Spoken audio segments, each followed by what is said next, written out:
Vaxtınız xeyir olsun, hörmətli tamaşaçılar, Şərq TV-ni izləyirsiniz. Ölkədə və dünyada baş verən ən yeni xəbərlərlə qarşınızdayıq. Studiyada Aybəniz Səfərovadır.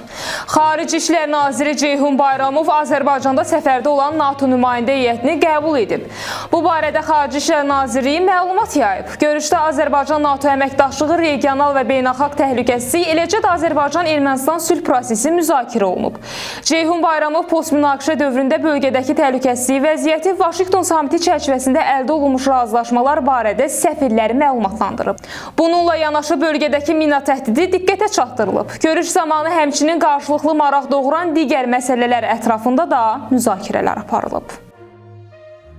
Noyabrın 8-də Bakıda keçiriləcək hərbi paradda Türkiyənin hərbi hava qüvvələrinə məxsus 6 ədəd F-16 qırıcısı iştirak edəcək. Bunu Türkiyə Milli Müdafiə Nazirliyinin sözçüsü Zəki Aktürk brifinqdə deyib. Onun sözlərinə görə Azərbaycanda Zəfər günü münasibəti ilə keçiriləcək təntənəli tədbirlərdə Türkiyə Respublikasının Prezident Qvardiyasının nümayəndə heyəti və hərbi hava qüvvələrinə məxsus 6 ədəd F-16 qırıcısı iştirak edəcək. Qeyd edək ki, noyabrın 8-də Bakıda Azadlıq meydanında Vətən müharibəsində qazanılan qələbənin 5-ci ildönümünə həsr edilmiş parad keçiriləcək.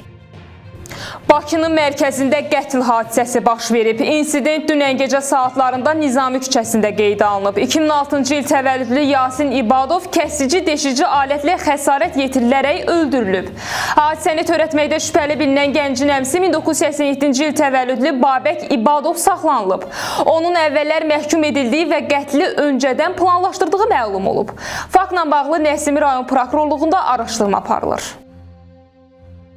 Ermənistanın keçmiş prezidenti Serj Sarkisyanın ölkədən çıxışına qadağa qoyulub. Sputnik Ermənistanın yaydığı məlumata görə sabiq prezidentə qarşı yeni ittiham irəli sürülüb.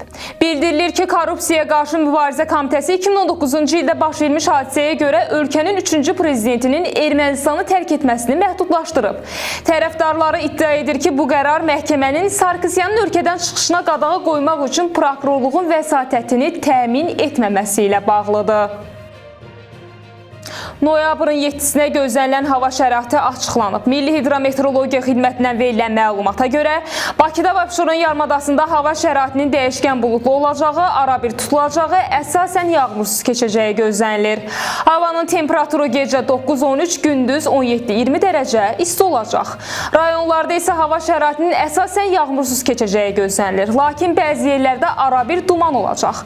Havanın temperaturu gecə 7-12, gündüz 18-23 dərəcə isti olacaq. Bu günə çatdıracaqlarımız bu qədər. Ən son xəbərləri Şərq TV-dən izləməyə davam edin. Diqqətiniz üçün minnətdarıq.